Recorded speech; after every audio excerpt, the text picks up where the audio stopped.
Hello students, so we have completed experimental verification of the photoelectric effect. Experimental study की हमने photoelectric effect की, जिसमें हमने first study किया effect of intensity of the incident radiations on the photoelectric current. Location change करके हमने देखा फोटोइलेक्ट्रॉन्स की जो नंबर डेंसिटी थी वो बढ़ेगी, ठीक है, इजेक्टेड इलेक्ट्रॉन्स बढ़ेंगे सोर्स की पोजीशन चेंज करने पर। अगर क्लोज लाएंगे तो इलेक्ट्रॉन्स में इंक्रीज आएगा, फोटोइलेक्ट्रिक करंट बढ़ेगा और सोर्स को आगे लेके जाएंगे तो फोटोइलेक्ट्रिक करंट क्या होगा, डिक्रीज, है ना। तो इंटेंसिटी इफेक्ट देख लिया हमने, ठीक है।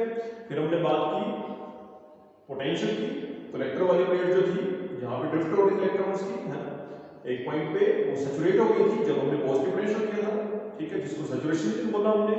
और जब इसको नेगेटिव किया था हमने potential, then the movement of the photoelectrons becomes almost stop, photoelectric current क्या हो गया हमारा, जीरो हो गया, ठीक है।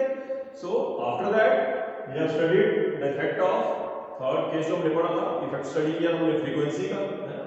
फ्रीक्वेंसी में हमने क्या देखा था कि जब हम different colour filter paper use कर रहे थे in the path of incident radiations, तो जो फोटॉन्स निकल रहे थे, है ना, उनका नंबर तो वही रह रहा था, फोटोइलेक्ट्रॉन्स का नंबर तो वही रह रहा था, क्योंकि सोर्स एक जगह हमने फिक्स कर दी थी, है ना। सिर्फ फ्रीक्वेंसी बढ़ाने पर क्या देखा हमने, जो काइनेटिक एनर्जी है मेनली इलेक्ट्रॉन्स की, उसमें क्या आ रहा था, इंक्रीज आ रहा था। हाई फ्रीक्वेंसी पे काइनेटिक एनर्जी बढ़ रही थी और फोटोइलेक्ट्रिक करंट इंक्रीज हो रहा था विद जो काइनेटिक एनर्जी थी वो इंक्रीज हो रही थी with increase in the what, frequency of the incident radiations, है ना। बट सैचुरेशन रीजन क्या रहा था, सेम, ठीक है। तो ये सारे पॉइंट्स पढ़े हमने, जो ये एक्सपेरिमेंटल जो स्टडी की पूरी फोटोइलेक्ट्रिक इफेक्ट की, ठीक है। वहां से रीजनिंग क्वेश्चन आ सकते हैं, ये इफेक्ट आ सकता है कई बार इंटेंसिटी फ्रीक्वेंसी का कोई भी, ठीक है। बट ये क्वेश्चन बड़ी बात होता है एग्जाम में, explain the laws of photoelectric emission, 2 to 3 marks के लिए लॉज एक्सप्लेन करो, है ना। तो लॉज यानी जो इस एक्सपेरिमेंट से, जो एक्सपेरिमेंटल स्टडी की फोटोइलेक्ट्रिक इफेक्ट की, उससे जो मेन कंक्लूजन हमने ड्रॉ किए उनको एनालिस्ट कर देना, ठीक है, उनको पॉइंट वाइज समराइज कर देना, क्या क्या रिजल्ट्स वहां से हमने नोटिस किए, ठीक है, in the experimental study of photoelectric effect. उनको बोला जा रहा है लॉज ऑफ फोटोइलेक्ट्रिक एमिशन, ठीक है बात। तो स्टडी करते हैं लॉज, थ्योरी हमने पढ़ ली पूरी, एक्सपेरिमेंटल स्टडी कर ली इसकी पूरी। अब उन पॉइंट्स को, जो मेन पॉइंट्स है, उनको हम कंक्लूड करने वाले हैं, that are laws of photoelectric emission, ठीक है। अब एमीटर आपको पता है, दिस इज द इलेक्ट्रोड जहां पे फोटोसेंसिटिव मटेरियल रखा जाता था, ठीक है, जहां से इलेक्ट्रॉन ड्रिफ्ट होते थे, है ना। तो यहाँ पर जो एमीटर है उसकी डिफरेंट एमीटर्स के लिए हमने देखा था वर्क फंक्शन की वैल्यू होती है डिफरेंट, है ना, बताया था आपको मैंने। जैसे सीजियम के केस में बताया था मैंने आपको वर्क फंक्शन, सीजियम का कितना होता था वर्क फंक्शन, 2.14 इलेक्ट्रॉन वोल्ट, ठीक है। प्लैटिनम का बताया था मैंने आपको 5.65 इलेक्ट्रॉन वोल्ट, है ना। तो ये जो वर्क फंक्शन होते हैं, जो वर्क फंक्शन होते हैं हमारे पास, वो हर मेटल के लिए क्या रहते हैं, डिफरेंट, है ना। तो जैसे सीजियम से एक इलेक्ट्रॉन को नॉकआउट करना है हमने, रिमूव करना है, तो 2.14 इलेक्ट्रॉन वोल्ट की मिनिमम एनर्जी चाहिए फोटॉन्स जो रेडिएशन स्ट्राइक कर रही हैं, उनकी एनर्जी में कितनी होनी चाहिए, या इससे ज्यादा, है ना, तभी एमिशन हो पाएगा, है ना, और उससे कम ना नहीं होगा।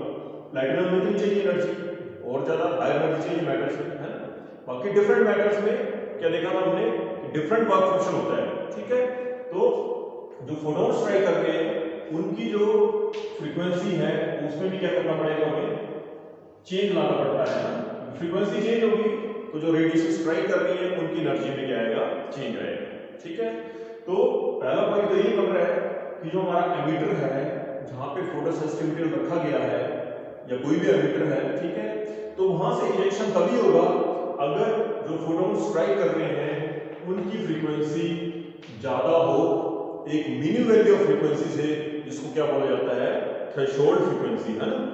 और थ्रेशोल्ड फ्रीक्वेंसी भी हर एक मेटल के लिए क्या होगी, अलग अलग होगी, है ना। समझ आई बात, अलग अलग रहेगी। मिनिमम फ्रीक्वेंसी यानी उस फ्रीक्वेंसी पे उतनी एनर्जी अवेलेबल हो जाएगी जितनी चाहिए वर्क फंक्शन के बराबर एक इलेक्ट्रॉन को निकालने के लिए। समझ आ गई बात, ठीक है। तो पहला लो यही आ गया, क्या लिखेंगे हम, फॉर एवरी मेटल, ठीक है, for every metal there exist a certain minimum value of frequency, ठीक है, जिसको बोलते हैं हम थ्रेशोल्ड फ्रीक्वेंसी, ठीक है, for every metal there exist a certain minimum value of frequency called what, threshold frequency, है ना। उतनी फ्रीक्वेंसी होगी अगर, ठीक है, जितनी उसकी मिनिमम एनर्जी चाहिए वर्क फंक्शन के बराबर, तभी वो इलेक्ट्रॉन एमिट हो पाएगा, ठीक है। Below which no emission will take place, ठीक है।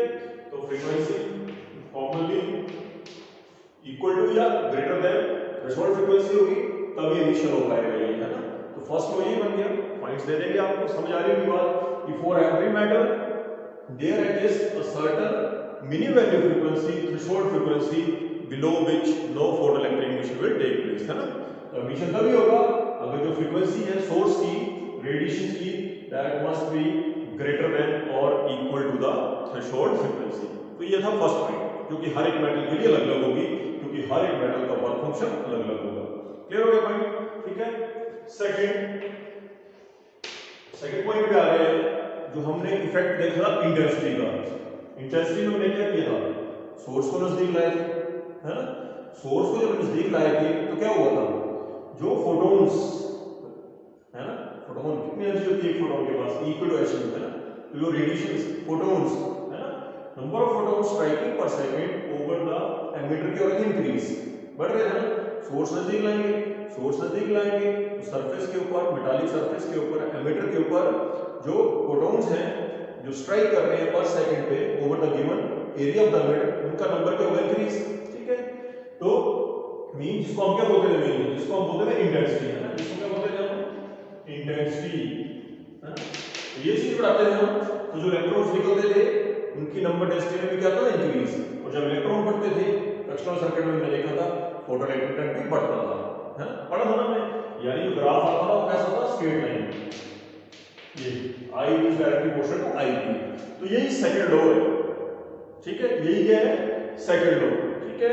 Means number of photo electrons emitted per second जो निकल रहे हैं एमिटर से, है, नंबर ऑफ इलेक्ट्रॉन्स एमिटेड या photo electrons emitted per second from the emitter, ठीक है, is directly proportional to number of photon striking per second. Source से लाएंगे, बढ़ेंगे, सोर्स दूर ले जाएंगे तो फोटोइलेक्ट्रिक करंट कम हो जाएगा, ठीक है। तो इसी को बोला जाता है सेकंड लॉ, समझ आ गई बात। तो सेकंड लॉ क्या हुआ, I is directly proportional to IP, ठीक है, या IP is directly proportional to I, समझ आ गई बात। अब I क्या हुआ, number of photons striking per second over the meter, ठीक है, वो बढ़ेंगे तो क्या होगा, नंबर ऑफ इजेक्टेड इलेक्ट्रॉन्स भी क्या होगा, इंक्रीज होगा, ठीक है। For a certain fixed value of frequency, ठीक है, for a certain fixed value of frequency, ठीक है, प्रोवाइडेड वो थ्रेशोल्ड से तो ज्यादा होनी चाहिए तभी होगा, है ना। तो सेकंड लॉ समझ में आ गया, क्या लिखेंगे आप इसमें, the number of ejected photoelectrons, ठीक है, या number of photoelectrons emitted per second from the emitter is directly proportional to number of photons striking per second over the given area of the emitter, means I is directly proportional to IP for a certain value of frequency। समझ आ गई थी बात, ठीक है। Third हमने क्या देखा था, फिर हमने क्या एक्सपेरिमेंट किया था हमने, ठीक है, जिसमें हमने मेनली क्या देखा था, वहां पे इंटेंसिटी फिक्स कर दी थी हमने, है ना। इंटेंसिटी हमने फिक्स कर दी थी, सोर्स की लोकेशन एक ही जगह रखी है हमने, है ना, एक जगह रख दिया ना सोर्स, उसकी लोकेशन चेंज नहीं की थी, उसकी लोकेशन नहीं चेंज की थी तो इंटेंसिटी क्या हो गई थी, फिक्स। इंटेंसिटी में चेंज नहीं लाया था हमने, बट हमने यहाँ पे different colour filter paper use किए थे, है ना। वॉयलेट फोटोन, क्वेश्चन आता है कि violet photon is more energetic than red photon, तो क्यों, क्योंकि वॉयलेट की फ्रीक्वेंसी ज्यादा होती है, फ्रीक्वेंसी ज्यादा होगी तो वॉयलेट कलर में एनर्जी ज्यादा होगी, और जो रेड फोटॉन्स होंगे उसमें क्या रहेगी, फ्रीक्वेंसी कम, एनर्जी कम। Violet photon is more energetic than the red photon, ठीक है। तो फ्रीक्वेंसी पता हो तो बता सकते हैं जिसकी फ्रीक्वेंसी ज्यादा है उसमें एनर्जी भी क्या रहेगी, ज्यादा रहेगी, है ना। तो हमने सोर्स को बात करते हैं कि सोर्स फिक्स कर दी थी, अगर लोकेशन उसकी, इंटेंसिटी फिक्स कर दी थी, और different colour filter paper use किए थे हमने यहाँ पर in the path of incident radiations. Mainly हमने एनर्जी सोर्स की बढ़ाई की, है ना। तो आपने देखा था इलेक्ट्रॉन्स की नंबर डेंसिटी में कोई चेंज नहीं आया, है ना, क्योंकि जब हम इंटेंसिटी को क्या कर देते हैं, कांस्टेंट कर देते हैं, तो जो IP है वो क्या लगता है, कांस्टेंट, है ना। फोटो इलेक्ट्रॉन्स होते नहीं निकलते थे, बट हाई फ्रीक्वेंसी पे उनका नंबर क्या होता था, इंक्रीज। याद है कुछ जो आपका एनर्जी थी, सॉरी, वो क्या होती थी, इंक्रीज। नंबर तो उतना ही रहेगा, नंबर डेंसिटी में कोई चेंज नहीं आएगा, समझ आ गई बात, क्योंकि इंटेंसिटी कांस्टेंट है तो फोटोइलेक्ट्रिक करंट कांस्टेंट रहेगा, तो नंबर डेंसिटी ऑफ इलेक्ट्रॉन्स में कोई चेंज नहीं आएगा। बट हाई फ्रीक्वेंसी के ऊपर क्या देखा था हमने कि निकलेंगे तो 100 इलेक्ट्रॉन्स, बट जो वॉयलेट कलर की रेडिएशन से जो 100 इलेक्ट्रॉन निकलेंगे, वो रेड कलर से जो 100 इलेक्ट्रॉन्स निकले होंगे, ठीक है, उससे वॉयलेट वाले जो 100 इलेक्ट्रॉन्स होंगे उनकी काइनेटिक एनर्जी की होगी ज्यादा। तो हमने क्या बताया था, बताया था कि काइनेटिक एनर्जी जो होती है वो डायरेक्टली प्रोपोर्शनल होती है फ्रीक्वेंसी, होती है ना। काइनेटिक एनर्जी कब बढ़ती है, याद रखना, काइनेटिक एनर्जी कब बढ़ेगी, जब फ्रीक्वेंसी में चेंज आएगा। काइनेटिक एनर्जी इंटेंसिटी से नहीं बढ़ेगी, यानी अगर आप इंटेंसिटी चेंज करते चलो, ठीक है, अगर फ्रीक्वेंसी एक पर्टिकुलर वैल्यू फ्रीक्वेंसी है, ठीक है, उसको नहीं चेंज किया आपने, जो कि थ्रेशोल्ड फ्रीक्वेंसी से ज्यादा है, ठीक है, तो इलेक्ट्रॉन्स में जो होगा वो फोटोइलेक्ट्रिक करंट जो होगा वो बढ़ेगा, ठीक है ना बात। लेकिन अगर आपने यहाँ पर फ्रीक्वेंसी को चेंज कर दिया और इंटेंसिटी को चेंज नहीं किया, तो फोटोन्स तो नहीं, फोटोइलेक्ट्रॉन्स तो नहीं निकलेंगे, फोटोइलेक्ट्रिक करंट सैचुरेशन रीजन नहीं गिरेगा, है ना, देखा था ना आपने। बट जो काइनेटिक एनर्जी है वो क्या जाएगी, इंक्रीज। इलेक्ट्रॉन तो नहीं निकलेंगे लेकिन काइनेटिक एनर्जी क्या हो जाएगी, इंक्रीज, ठीक है। तो थर्ड पॉइंट क्या देखा आपने कि जो मैक्सिमम काइनेटिक एनर्जी होती है that is directly proportional to frequency, ठीक है। अगेन वो तो थ्रेशोल्ड से ज्यादा ही होगी, लेकिन एक पर्टिकुलर वैल्यू ऑफ फ्रीक्वेंसी जैसे जैसे आप इंक्रीज करेंगे, फ्रीक्वेंसी को बढ़ाएंगे, तो काइनेटिक एनर्जी भी क्या होगी, इंक्रीज, ठीक है। बट जो काइनेटिक एनर्जी है it is independent of intensity. Kinetic energy जो होगी वो इंटेंसिटी पर डिपेंड नहीं करेगी, ठीक हुई बात। काइनेटिक एनर्जी जो है वो इंटेंसिटी पर डिपेंड नहीं करेगी, बट किससे बढ़ेगी, वो बढ़ेगी फ्रीक्वेंसी को बढ़ाने पर, क्योंकि फ्रीक्वेंसी को बढ़ाने पर सोर्स की एनर्जी बढ़ती है, तो जो इलेक्ट्रॉन्स निकल रहे हैं उनकी जो एनर्जी है वो बढ़ जाती है, ठीक है। और अगर हम इंटेंसिटी को बढ़ाते थे, मान लो फ्रीक्वेंसी की रखी है और इंटेंसिटी को अगर हम बढ़ाएं तो फोटो इलेक्ट्रॉन ज्यादा निकलते थे, है ना, 100 की जगह 1000 निकल जाते थे, है ना। बट काइनेटिक एनर्जी में कोई चेंज नहीं आता था, और उनको रोकने के लिए जो नेगेटिव पोटेंशियल देते थे हम, वो भी चेंज नहीं होता था, बताया ना कुछ। तो काइनेटिक एनर्जी की बात करें या इसी के साथ इंपॉर्टेंट पॉइंट है तो बताया भी आपको, स्टॉपिंग पोटेंशियल की बात करें तो वो दोनों डिपेंड करते हैं फ्रीक्वेंसी के ऊपर, and both are independent of intensity. Stopping potential और जो काइनेटिक एनर्जी और जो स्टॉपिंग पोटेंशियल है वो फ्रीक्वेंसी से बढ़ाने से दोनों चेंज होंगे, बट जो आपकी इंटेंसिटी है उसके ऊपर काइनेटिक एनर्जी और स्टॉपिंग पोटेंशियल डिपेंड नहीं करेंगे, ठीक है। तो काइनेटिक एनर्जी का ग्राफ बनाएगा फ्रीक्वेंसी के साथ, यहाँ काइनेटिक एनर्जी का ग्राफ बना रहे हैं किसके साथ, फ्रीक्वेंसी के साथ, है ना।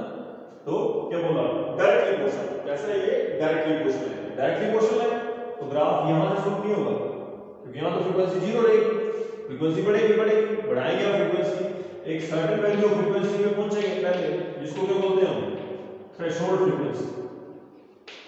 यहां से नहीं हो जाएगी काइनेटिक एनर्जी बढ़ना शुरू, क्यों, क्योंकि पहले तो इलेक्ट्रॉन निकलेगा, उसको मिनिमम फ्रीक्वेंसी तो चाहिए पहले, थ्रेशोल्ड फ्रीक्वेंसी, इलेक्ट्रॉन निकला उसके लिए मिनिमम वैल्यू फ्रीक्वेंसी होगी, और उसके बाद क्या होगा, उसके बाद काइनेटिक एनर्जी बढ़ना शुरू हो जाएगी, ठीक है बात। क्योंकि रिलेशन कैसे, फ्रीक्वेंसी के साथ डायरेक्टली प्रोपोर्शनल।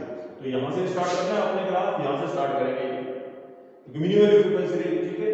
तो ऐसे ये ग्राफ आगे स्ट्रेट लेना आप ऐसे, ये बोर्ड में भी आया था एक बार एमसीक्यू में, काइनेटिक एनर्जी का ग्राफ बनाओ फ्रीक्वेंसी के साथ।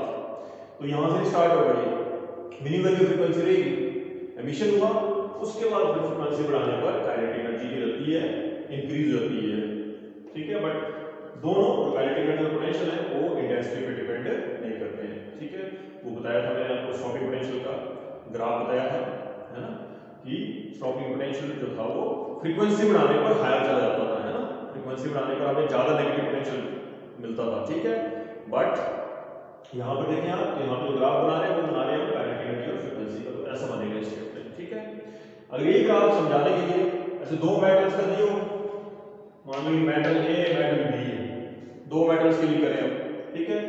तो इस मेटल से क्या समझ में आ रहा है, किसका वर्क फंक्शन कम होगा, कौन जल्दी कर देगा इलेक्ट्रॉन इजेक्ट, सिंपल सी बात, जिसकी थ्रेशोल्ड फ्रीक्वेंसी कम होगी, तो ये मेटल के जो है इसमें एमिशन जल्दी हो जाएगा, इसका वर्क फंक्शन कम रहेगा, इसकी थ्रेशोल्ड फ्रीक्वेंसी देखो सेकंड वाली मेटल की ज्यादा है उससे, है ना, तब जाके एमिशन होगा हाई फ्रीक्वेंसी पे और फिर काइनेटिक एनर्जी बढ़ती जाएगी। ठीक है, तो यहाँ से ये भी समझ आ रहा है आपको। ठीक है, कि जिसकी थ्रेशोल्ड फ्रीक्वेंसी ज्यादा होगी उसको ज्यादा एनर्जी देनी पड़ेगी एमिशन के लिए, है ना, तो इसका वर्क फंक्शन मेटल बी का क्या होगा, मेटल ए से क्या होगा, हाई होगा और काइनेटिक एनर्जी ग्राफ ऐसे बनेगा। ठीक है, हमने तो लॉ की बात करनी है यहाँ पे, तो थर्ड लॉ समझ में आया, maximum kinetic energy of the emitted photoelectrons is directly proportional to frequency and as well as the stopping potential also। ये आपके नॉलेज के लिए, क्योंकि काइनेटिक एनर्जी बढ़ेगी तभी तो नेगेटिव पोटेंशियल जो देते थे वो भी क्या होता था, इंक्रीज। ठीक है, तो ये दोनों बढ़ेंगे but they do not depend on intensity. तो ये ग्राफ हमें काइनेटिक एनर्जी को, यही ग्राफ स्टॉपिंग पोटेंशियल का बनाना तो भी ऐसे बनेगा, क्योंकि kinetic energy stopping potential, kinetic energy बढ़ेगी तो स्टॉपिंग पोटेंशियल बढ़ेगा और होगा थ्रेशोल्ड फ्रीक्वेंसी के बाद ही दोनों में इंक्रीज आएगा। ठीक हुई बात, तो ये तो था थर्ड लॉ। फोर्थ लॉ, जो प्रोसेस होती है it is a very quick process, instantaneous process, यानी इलेक्ट्रॉन एमिट हो रहा है, फोटोन स्ट्राइक कर रहे हैं, तो बड़ा ज्यादा टाइम नहीं लगने वाला है, it is a instantaneous process. Mean जो टाइम गैप रहेगा इसके बीच में एमिशन ऑफ इलेक्ट्रॉन्स, जो इलेक्ट्रॉन निकल रहा है, और जो फोटोन स्ट्राइक कर रहे हैं, that is very small, उसके लिए इसको क्या बोलते हैं हम, the photoelectric emission is an instantaneous process, quick process। ठीक है, as the time gap और time lag means time का difference किसके बीच में, between the striking of photons and the emission of photoelectron is very less of the order of 10 to power -9 of second। ठीक है, 1 nanosecond में, 1 nanosecond है, 10 to 9 second में emission और ejection के बीच में गैप रहेगा, टाइम लैग रहेगा। ठीक है, तो these are the laws of photoelectric emission. वही थे ये सारे जो एक्सपेरिमेंटल स्टडी की थी आपने, उसी के कंक्लूजन थे, समराइज कर देंगे आप, बस पॉइंट्स आपने ये लर्न करने हैं और इन्हीं पॉइंट्स को आपने थ्योरी के फॉर्म में लिख देना है। तो पहला क्या था, for every metal there exist a certain mini value frequency below which no emission will take place, क्योंकि वर्क फंक्शन मेटल का क्या होगा, डिफरेंट होगा। सेकंड, फिर हमने इंटेंसिटी को बढ़ाया था, number of photon striking per second बढ़ाए थे, तो एमिटर से number of photo electron ejected पर सेकंड भी क्या हुए थे, इंक्रीज, है ना। तो क्या लिखा कि IP is directly proportional to IQ, है ना, इंटेंसिटी बढ़ाएंगे फोटो इलेक्ट्रिक करंट बढ़ेगा, इसलिए डायरेक्ट इंपैक्ट रहेगा। ठीक है, और a certain value of frequency which should be more than threshold frequency, fixed value frequency. ठीक है, थर्ड इंटेंसिटी फिक्स कर दी। ठीक है, और इंटेंसिटी फिक्स कर दी तो नंबर डेंसिटी ऑफ इलेक्ट्रॉन जो एमिटर से निकल रहे थे मैक्सिमम उतने ही कलेक्टर में पहुंचते थे, उससे ज्यादा नहीं बढ़ते थे, याद है बात। ठीक है, तो और फ्रीक्वेंसी हमने बढ़ाई थी यहाँ पे, तो क्या देखा था हमने, फ्रीक्वेंसी बढ़ाने पर काइनेटिक एनर्जी की होती है इंक्रीज, तो काइनेटिक एनर्जी इंक्रीज होगी तो उनको अगर रोकना है इलेक्ट्रॉन्स को तो स्टॉपिंग पोटेंशियल भी उतने अमाउंट से बढ़ाना पड़ता है, नेगेटिव करना पड़ता है। तो we can say both the kinetic energy as well as the stopping potential they are directly proportional to the frequency but they do not depend on the intensity पे डिपेंड नहीं करेंगे वो। ठीक है, तो ये थी नेक्स्ट बात। ठीक है, और last process is an instantaneous process, time lag between the striking off photons and the emission of photoelectron is very less of the order of 10 to -9 seconds. This completes your experimental study and the laws of photoelectric